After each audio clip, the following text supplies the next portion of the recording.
We're going to be going over the 12 films in Nolan's filmography. Christopher Nolan, the man, the myth, the legend, director of movies that you love, like the Dark Knight trilogy. We're going to go from 12 to 1. Each of us will say our 12, then 11, then so on. And you guys will find out how much we appreciate or don't appreciate certain Nolan movies. I'm probably the biggest Nolan lover here. I said there's 5 or 6 Nolan movies that I like more than Interstellar, depending on what day of the week you ask me.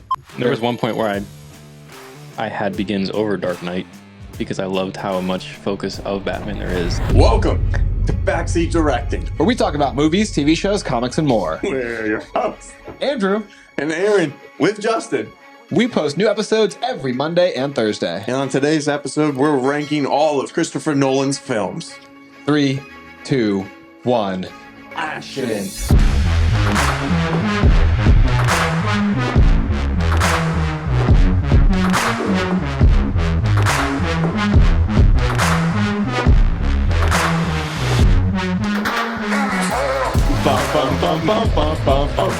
What's so funny? Okay, so what you said right before we rolled, it killed me. And then the last 3 episodes I've watched from you, Aaron has fumbled the clip. Whoa. And I was like... He fumbles it more times than he doesn't. No, that's not true. You're the crack in his voice. Okay. One job. So, welcome back again, Justin. Today, for the audience, we're going to be going over the 12 films in Nolan's filmography. Christopher Nolan, the man, the myth, the legend, director of movies that you love, like the Dark Knight trilogy. We're going to go from 12 to 1. Each of us will say our 12, then 11, then so on. And you guys will find out how much we appreciate or don't appreciate certain Nolan movies.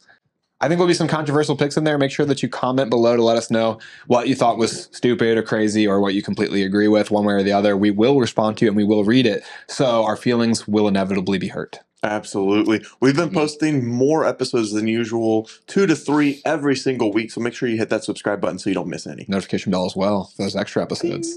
All right. Are you guys ready to get right into this and start with our 12th pick? Yeah, 12. I feel like it's an easy. It's kind of hard for me, honestly. I just changed one. Me and Justin obviously don't agree. For 12, I picked the only Nolan movie I've ever not been able to finish. So there's only one movie that I haven't seen to completion, and I've stopped like halfway through because I was bored with the movie, really, and I've never gone back to it. I'm trying to think of what it is. I'm worried. What is it? I think it's an Oscar-winning movie, Dunkirk. Oh, okay. I'm fine with it. I put that in my 12. Fine with that. Great cast. Classic Nolan stuff. That's the thing. Storytelling. Movie is still good. I still think it's a good movie. I don't think the man's never made a bad movie. Know that we love him, and he's my absolute favorite director. That's the disclaimer. Somebody in a group chat that I'm in, Tyler, I'm talking to you if you ever watch this. He said this morning when I was talking about the concept of this episode that he does not like Nolan, and I was like, I've never heard a person in my life ever say that before. Never, ever have I heard someone not like Christopher Nolan. His movies are amazing. Everyone loves him. He made an R-rated biopic last year about the atomic bomb that grossed almost $1 billion. Nobody does that. Dude, I mean, you got like Nolan, you got the Spielbergs, Scorsese, those types of directors, Tarantino, it's the Mount Rushmore. It's a hard argument to say you don't like them or any other films. Nolan and Villeneuve are like guaranteed spots on the modern Mount Rushmore of film directors. Yeah. So we love them. I just wanted to preface that. No, they're all good movies. Yeah, the people on TikTok, though, aren't going to see. Yeah, they're just going to see me say, I didn't finish Dunkirk. Yes. I'll rewatch it. It looks visually very cool. It has Tom Hardy, has Cillian Murphy, has elements. The story's just not there. When Harry Styles came in, I was like, I'm done. Yeah, the story's not that I don't like Harry Styles. I just didn't care about the story. It was hard. It was one of the harder films to follow. What'd you put in 12th? Following. Same.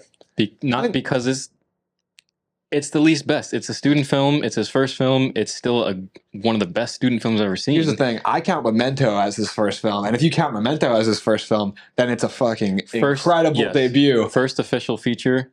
Following, I put into that category because of how damn good it is. Yeah. But it's still the least favorite of mine. I agree with you. I think Dunkirk is a better movie for sure. I just had to put Dunkirk below because I haven't finished it. Yeah. So I couldn't put a movie that I was able to sit through and finish. I couldn't put below a movie that I didn't finish. Yeah. No.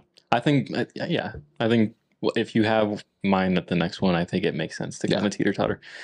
What do you have? Better not be... For the last place? Yeah. I said it. Following. Yeah, he said following. Yeah. Sweet. Let's move on. I agree with you. We'll go to 11. I went first. I'll go first again. My 11, like Justin insinuated, is the following. And my 11 is Dunkirk. My hand was just sexually assaulted. I feel like there's going to be a lot of shaking. Did you give him one of these? I gave one of these. All right, and 11th, Andrew, what do you got? You missed all that? You missed- We both I just said did. our 11. Oh, you both said it? Oh my gosh, I was so worried about my hands. Let's repeat. So my 11 for the audience, who if you weren't listening like Aaron, is the following. My And 11th Justin's. is Dunkirk. Yeah, mine's Dunkirk too. Poor movies. Yeah. They deserve better. Dunkirk is really, it's cool, the behind the scenes type stuff, but And having an Not for 11th me. film win an Oscar yeah. is crazy. It takes a lot. It's great. It just takes a lot for me to buy into war films sometimes. Yeah. And Nolan was trying to do something way different with war films than other yeah. Yeah, he was doing a triptych storytelling. So if you don't know, that movie's like one part of it takes place over like a day, then one part's like a week or something. a week, and one part's like an hour. The Yeah. part in the air with Tom Hardy, I think, is like an hour. Yeah. When you've watched it like 5 times over, it starts making a lot more sense, but that's kind of most Nolan films, and I think that's why most people don't like his films, because they just want to watch it once and say I like it or hate it. Well, most people like his film, but you're saying why most of the people that don't like his film, Yeah. Don't They're like like, them oh, just because of- it is boring or it's too hard to it's too understand. confusing. Like, It's well, not too confusing. it's He gives not- you I gives felt- you explanation. No connection to any of the characters in Dunkirk. Well, it's so quiet to me. There's very little dialogue. He didn't want to have a main character. Like I because he don't wanted it to be remember any of different. their names. Nothing. All And, they just like, like don't talk. I feel. it's I mean, like there's a little bit. style choice, but it's like it yeah. just didn't Yeah. land. Barry Keoghan's in this movie too. The scene on the beach is impressive. Like the behind the scenes, especially of the scene on the beach when the beach is having bombs dropped on it. It's cool. But well, I digress. Let's move on Yeah. to. We're already Story's 10. Story's king. We always say that. All right, 10th. Justin, you're looking at me all funny here. No, just What do you- because what do you every, got every time you say story is king, I always be like, is it though? Yeah. In the Acolytes case, yes. You want to go first? Yeah, sure. My 10, I have Insomnia. Boom, Insomnia. You agree? Yeah. Aaron? I have Tenet I would disagree with that. because I haven't seen it. Oh, okay, that's fine. How do you get? How do Man, you so you put 2 movies below a movie you haven't seen? Yeah. Well, I thought it you seems to told check me- out. I thought you told me you. Oh no, that was mine. Tenet's the only Nolan film that I haven't seen. I can tell you guys, Tenet's the lowest rated on Rotten Tomatoes with a 69%. Which The is following horrendous. has an 84, and Dunkirk's all the way up at 92%. Wow, that's crazy. I didn't know that. From audience? Yeah, this has the tomato next to it, so I think that makes it the audience score. That's crazy. I think it just means more people saw Tenet than Dunkirk, which I think is honest because Dunkirk kind of flew under the radar. Tenet what came out on a streaming release to like HBO Max. That was the movie that was like, if this doesn't do well, theater's done. It's the movie that made Nolan part ways with his studio. Yeah, He went from Warner Brothers to Universal because of that movie. which we'll get to Tenet with my opinions on that, but. That's hilarious that you still have it at 10 and you haven't seen it. So props to you. Well, what's not? We shared a movie, Insomnia. I think Insomnia is just kind of boring. It just makes you tired. Yeah, it's early in his filmography too. I really think early. it's really cool the fact that it was a second official film and he had after Memento.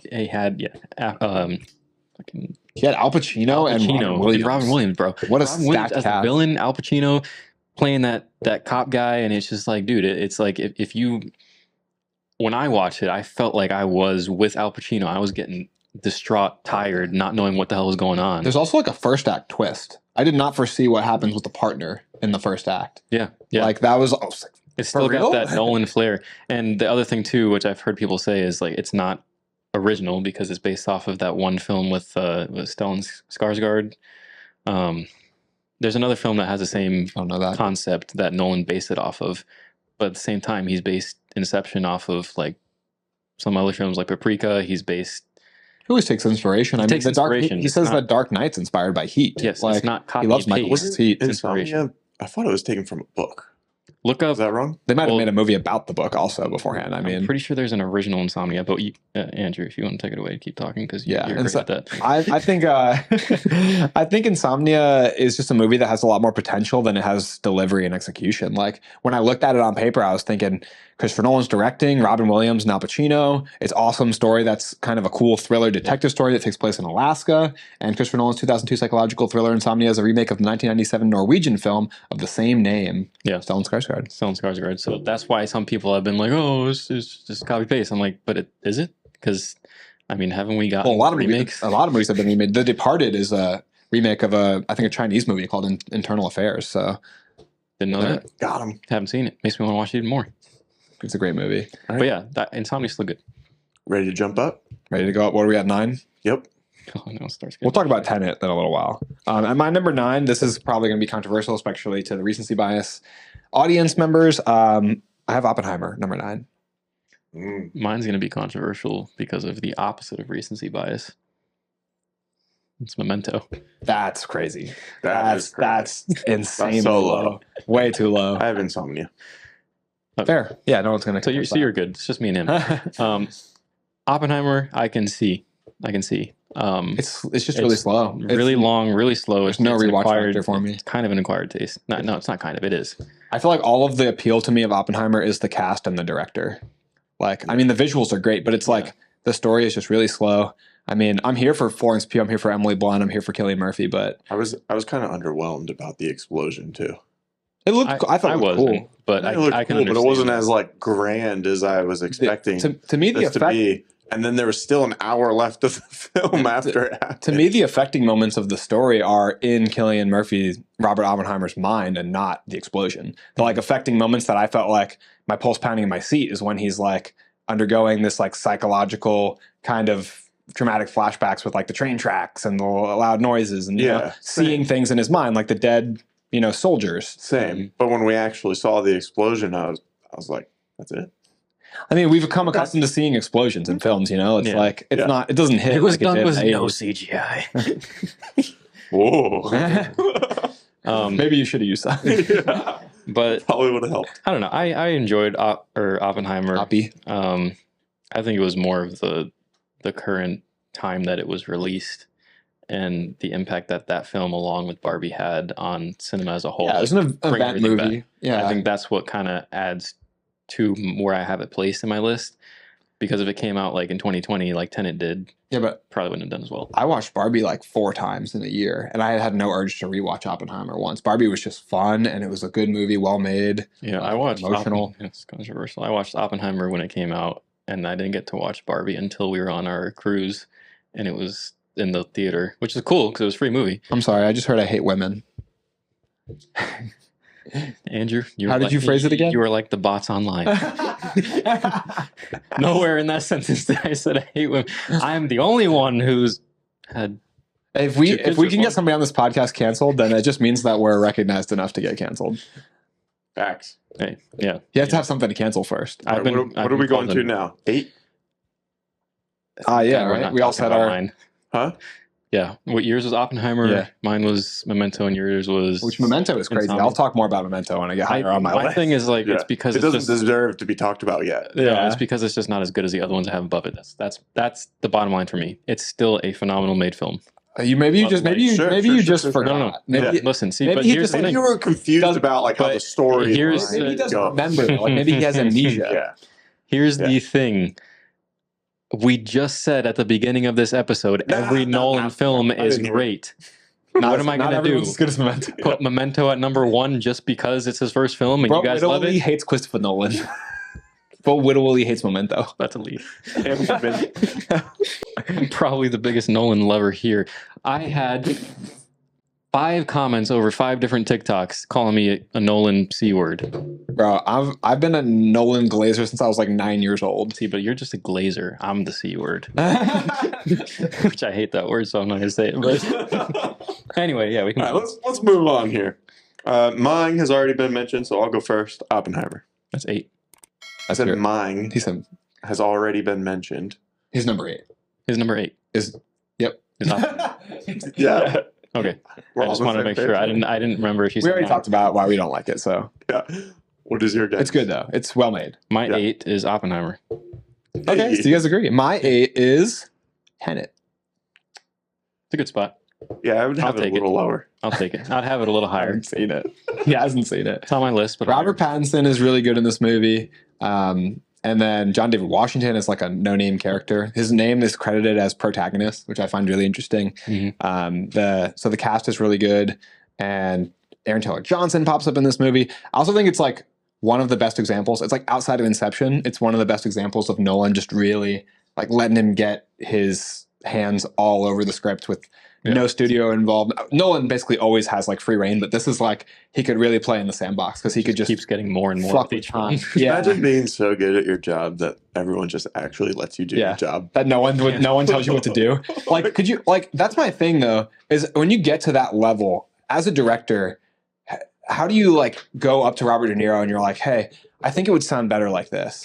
It's like, I mean, no matter how great of a director you are, how do you say that to Robbie De Niro? You know what I mean? So Bro. once you get up there, or how do you go up to Nolan and be like, hey, Nolan, respectfully, I like the direction you're going, but I want to play it like this. I would be like, whatever you say, Mr. Nolan. Do you want me to kiss your shoes, Mr. Nolan? I guess that's the difference between you and a great actor. I don't have pride. Oh man. But yeah, it's what were we talking about? The Tenet. It's the way they tell the story with the reverse entropy, reverse time. It's really unique because it's not just time travel as we've seen in Back to the Future or a million other films. It's literally inverting time, so they're actually traveling backwards. So it's like you hit rewind on a movie, except you're the only person in the film who's experiencing time forward. So it's really, really unique. Allows them to do a lot of cool stuff visually, especially at the points when they have multiple characters in reverse entropy. On like the scene on the highway with all the cars, it's really fantastically done. He bought a real plane to destroy a fucking airport warehouse in this movie. Sounds like this movie should be higher.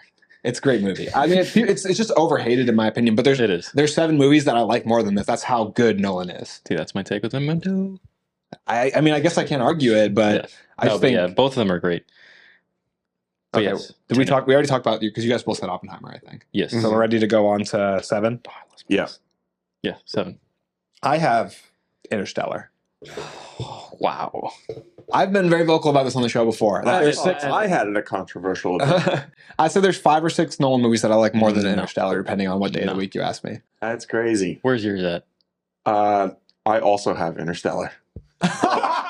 You cannot give me crap for putting Memento at 9 when you have Interstellar at, what is it, 6, 7? 7. Bro, No, no. that's where it belongs. Memento's a better movie than Interstellar. No, it's not. Yes, it is. No, it's not. Yes, it is. No, it's not. Yes, it is. No, it's not. All day. Yeah, I can do this all day too. Yeah. Memento is nowhere. It doesn't hold a candle to Interstellar.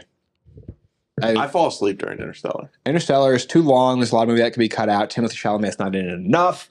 He is in it a proper amount. He's in it enough. He is not the star of the show. It's Matthew McConaughey. Yeah, Matthew McConaughey does a And fantastic Matthew McConaughey job. does a fantastic job. One of the only films I cry every single time in the same damn scene. The only film that I can attach emotionally to in Nolan's filmography the way I can because of Matthew McConaughey's performance and the overarching story. The fact that you have another epic by Nolan where it's dealing with time, but there's the essence of love transcending time and space. That is just something that probably has been delved in before. That's corny. So corny that they actually bought a whole cornfield. And sold it for a profit. If you guys, This is why I'm not a part of Backseat Drive. No, I mean, You are today, boy. I will say the other day I was thinking about that scene where he sees the Nolan lives of his slapped that children damn pen slap out of your- before him. So Matthew McConaughey iconically in the movie sees his children's life fly by before him that he missed, and he's like breaking down. I thought about that in relation to like the kids in my family, and it like made me like a little teary eyed to think about so how that would feel. like sad, dude. Like even before I had kids, before I was even married, it made me cry, and now it just makes me cry even more. It's And super emotional. it helps that the whole film is great. You have top 3 soundtracks I've ever heard in my life. I think the twist at the end was obvious, though. The full circle The Tesseract. Tesseract. That's what they That's call it. what they really called in the movie. That's so funny. The like the library where he's falling down. Yeah. Not necessarily exactly that, but that when Just the the thing falls thing. over in the beginning off of Oh yeah. Murph's table, I kind of called it from there. It was like It is whenever a movie adds in something that doesn't mildly predictable, doesn't but have a reason, there's a reason. to me it adds to the fact that it was always like the family, the love relationship between them. Like it doesn't feel corny to me because it ties into the whole Anne Hathaway's character talking about like love transcends time. Oh, I hate the end. You reminded me. I hate the end because their love transcends everything. But what does he do as soon as he travels to finally get back to his daughter? Dips on her, goes to look for Anne Hathaway, leaves his daughter to chase the mass. I mean, that's But there's not also exactly love transcends everything, except there's Anne also Hathaway. I mean it's I mean, it's the one line from his daughter though where she's like, like I'm good. Like you don't have to stay here. Go be yourself. And Couldn't be me. that's what he does. I mean, that's ridiculous. I mean, I'm not saying I would do the exact same it's not thing, relatable. but it makes sense in the film for me. It doesn't make I sense to me understand because I'm normally asleep by this part. it doesn't make sense to me because his goal the whole movie is to get back to his daughter. So how am I supposed to feel this cathartic release of the end of the movie when he gets back to his daughter just to abandon her again? He doesn't abandon her. He She's thought like dead. abandoning her. She's literally about to die. Abandoning her was his greatest mistake. You can't abandon someone who's dead. So it's better to abandon her on her deathbed. Like, doesn't she need him now? Like, Okay, badly? no, she dies. She died. She dies before he leaves. There's a little bit of a passage of time. When he leaves that room, she finally has the okay to, I don't have to keep waiting for my dad to come back because I finally got to see him again. That's still just And then- heartbreaking. And It doesn't make me feel good for her character. It might not make, it might not make you feel good, but she got her closure. He got his closure with their final meetup, and then he goes on. Deadbeat dad closure. How is he deadbeat if she's dead? I saw my daughter. She's literally dead. How is he a deadbeat? It's not like she's 7 years He's old. the and definition of a not deadbeat. getting He didn't do a thing for her whole life. He abandoned her. He left to try and save the world, to give her a better world, and he never got came back. stuck away. It's not his fault that they got stuck. Like, how do I explain it better than that? It's the writer's fault. I mean, then every movie is the writer's As fault. much as I want to keep talking about this, I did we not got to think move on if Interstellar we was want the to one stay within our time frame that Okay. we have available Holy for crap. today. We're already at 20 minutes, so we're going to move on to, what is it, 6? Yeah. All right. Justin, what do you have in 6? Oh, I didn't even say my 7, but I'll go briefly. 7's Dark Knight Rises. Oh, you didn't even say it.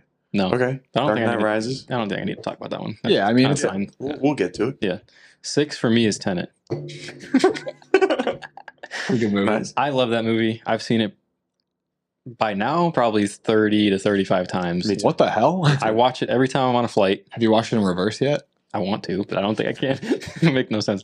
But yeah, I love that movie. You already kind of explained a lot of the great parts about it. It's my most rewatched movie, and that's not even my favorite Nolan movie. So I do think the plot is a little hard to follow and a little bit really expositional at certain points, like especially the dinner table scene with Alfred Pennyworth, Michael Caine. It's very expositional where I was zoning out super hard. I rewound that part like 3 times to try and track what was going on. I've seen it so many times though that like now I understand everything that's going on, which definitely helps. But I also get how it took me 30 times to get there.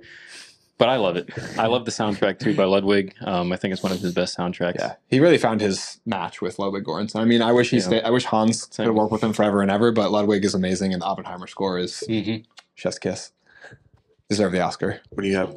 I have The Dark Knight Rises at my 6. Okay. I have Batman Begins.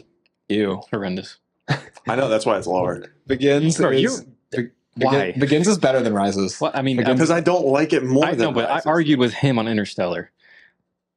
How can you even say Begins is that low? Because it's boring. I just don't like it as much. No, What do you got for me? Rises is definitely more boring. Rise like he's in a pit and like No, I'm waiting. laying on his back. I mean, Rise is the least best out of that trilogy. Begins has the Nolan style storytelling. It's jumping between times. It has a lot of character building. The best Batman character building I've ever seen for Bruce Wayne specifically. Like literally one of the best origin superhero movies ever. Exactly, possibly Yeah, the I don't best. think so. Like that. Sorry. This guy's the Batman lover. All right, He has well, no we're respect. right. Rises is just my least favorite of the trilogy because Yeah. I mean the villain's still really strong. Tom Hardy's great, but I just don't have as much of a connection to the Batman moments of that movie as the Batman moments of the first 2 movies. Are we going on? Yeah, we can move on. Number 5 now? Forget Aaron's opinions. Number 5, I have The Prestige. 5. I have The Prestige. I have Rises. Do you? That's like the third one. Nice. Begins and Rises right next to each other like that? I used to like Rises more than Begins, but I don't anymore. So. Prestige is the elite plot twist of plot twists. Oh yeah. Oh yeah. What's his name? Alfred Borden is an amazing character for Christian Bale. I think everybody should watch The Prestige if you haven't seen it. Yes. Don't get the movie spoiled for you. Just go in blind and watch it. And it is a ton of fun. Hugh Jackman, Christian Bale, Scarlett Johansson, all being directed by your boy Christopher Nolan. And it's Freaking, what's the guy? The singer? Michael Or Caine and is in it. And then the singer is Bon Jovi. David Bowie? David Bowie, you're right. Yeah. I don't know why I thought that. This sounds Jovi. good. Bon It's Jovi, David David Bowie. Bowie? I don't know what I was thinking. But it's Mick Jagger in this? it's a period piece movie about competing magicians, and it's cooler than you could imagine. It is really good. They're competing like life or death stakes to outdo each other, and it gets very intense. It's a thriller, basically. I think it's probably one of his most sleeper films, Yeah. along with Insomnia We all love it, Yes. along with Memento. and Memento. Yeah, Yeah. sleeper, plenty.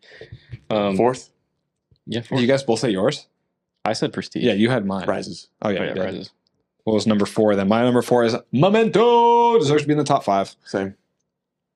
I don't think so, but I also don't really want to argue it because I already argued my weight on Interstellar. What do you have it for? Batman Begins.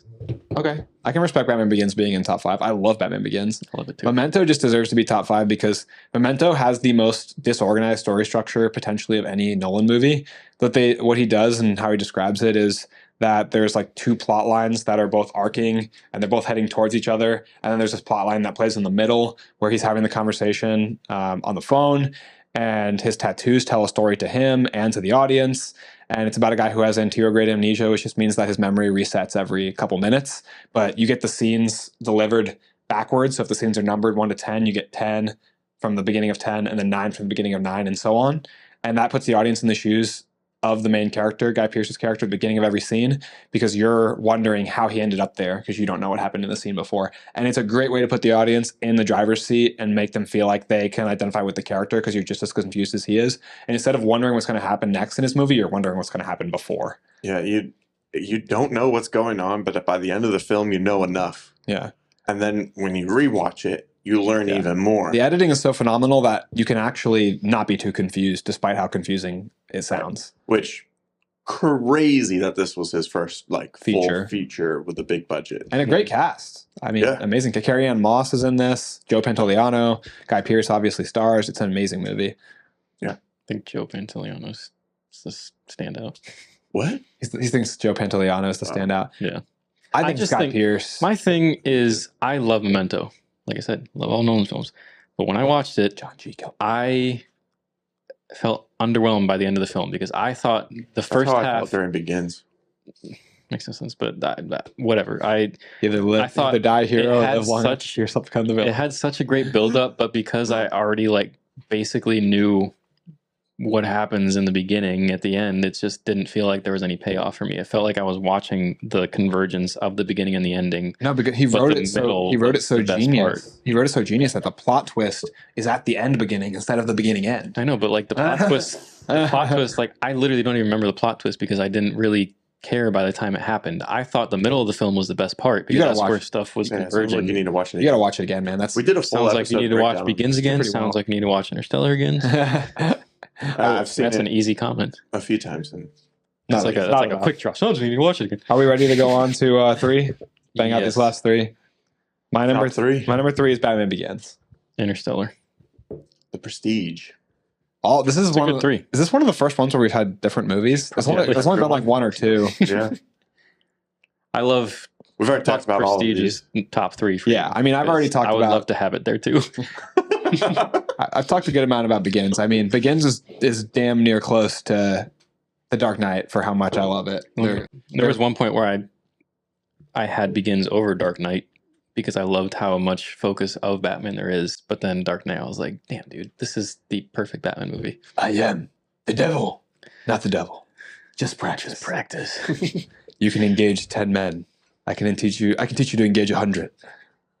It's amazing movie. I mean, theatricality and deception are powerful agents to the uninitiated. Like teaching him the ways of the League of Shadows. Great character building. I love how Batman goes out and lives as a criminal Mhm. to experience this perspective. It gives a whole new layer to Batman. I've said it time and time again. It's one of my favorite things about Batman Begins, specifically lending that to the character. He knows what it's like to struggle. He knows what it's like to steal to eat. That way, he can understand not just from the perspective of a rich billionaire playboy, but from the perspective of the street level. Yeah. You know what these people are going through.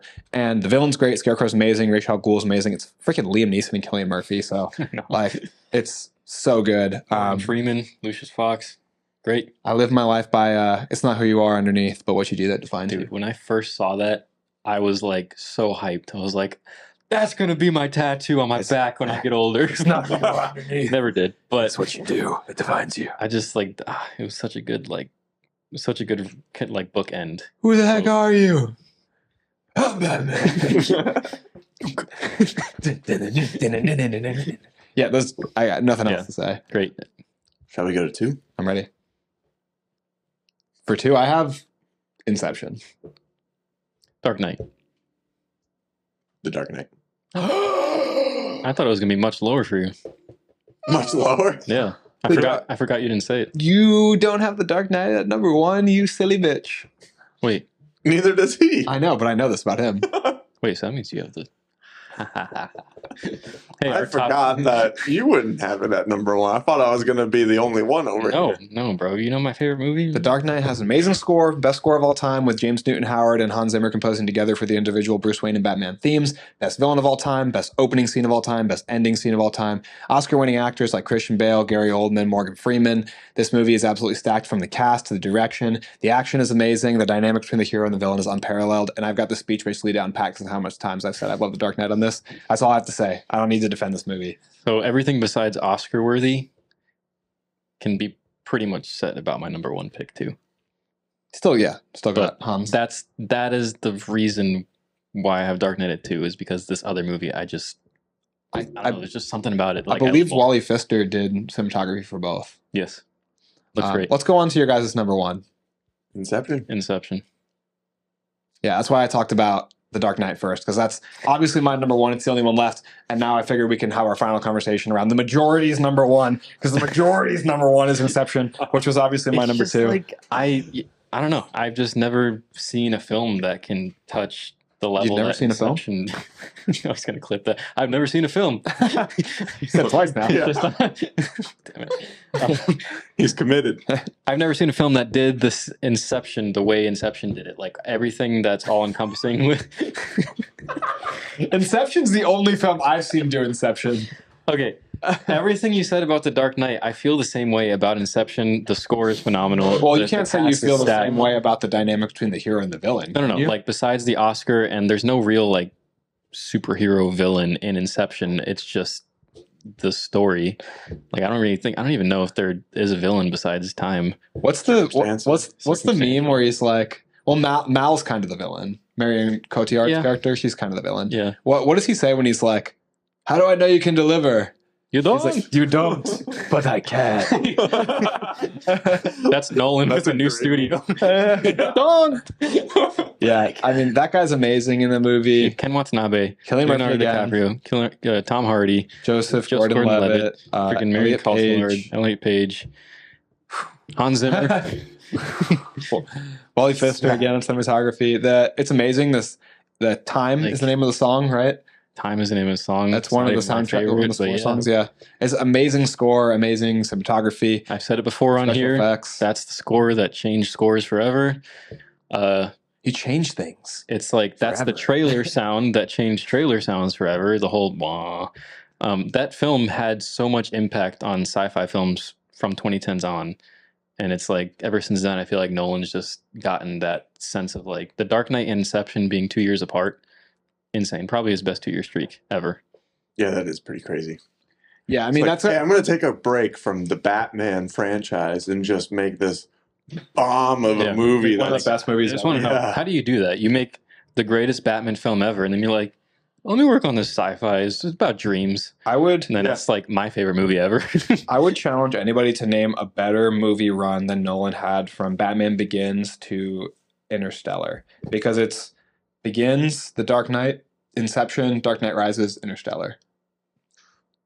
I mean, I couldn't think of a run that's better than that Yeah, I mean, five. That's Which five. one's before and after that streak there? Four is Before Insomnia. is no No, Prestige. Prestige. Oh, so you can No. tackle. Oh yeah, let's include No, that. Prestige is after. I think that's 2006.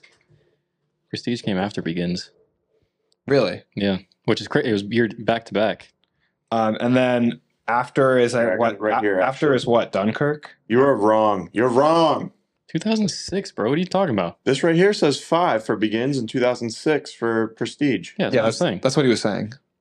That Oh, it was Begins in was between. 5, and then Oh, Prestige. okay. Yeah, like So that's a So you're here. so that's a crazy 6 movie run.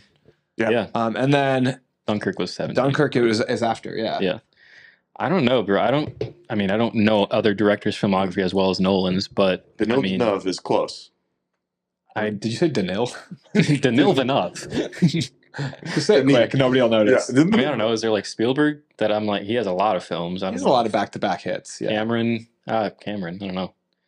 Depending on what. For me, films he's- I think it's Nolan because I'm biased towards his movies, but I mean, Spielberg has got a lot of hits and very little misses. I mean, I think for his run from like Jaws to his like next 3 movies is pretty insane. I know Stanley Kubrick has an insane run. The guy who Francis Ford Coppola has an insane run from Godfather Part 1, because I think it's like Godfather Part 1, then he did like Apocalypse Now and Godfather Part 2, which is an insane run. Okay, I don't know. He did. So James Cameron, he had Aliens. He's got a lot more misses in my eyes. Yeah, the Terminator, Rambo 2. Yeah, I don't think that works. Like he's got a lot more misses than Spielberg. Yeah. And Nolan's got it, bro. He's the GOAT. He's that guy. He's the modern GOAT for sure.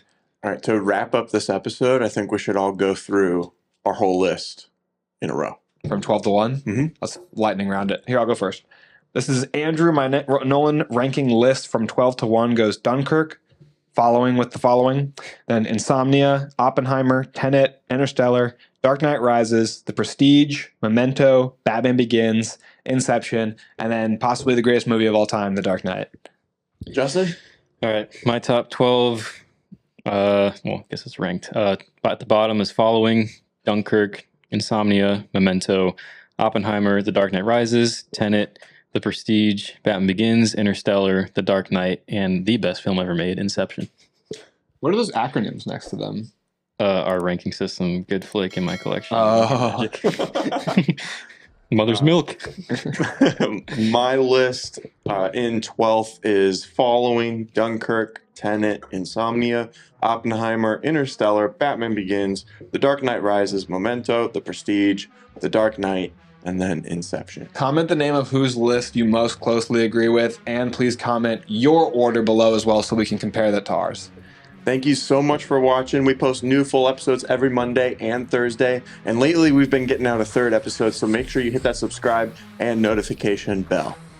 Make sure to check us out on all of our social media platforms. We're on YouTube, TikTok, Instagram, Facebook, X. Go to Spotify and give us a 5-star rating for the show. Helps the show grow a ton. Make sure that you share with friends and family. This is the best way to help the show grow organically. And make sure that you join us on the Discord, because that costs how much, Aaron? Free! Free! And that's a wrap.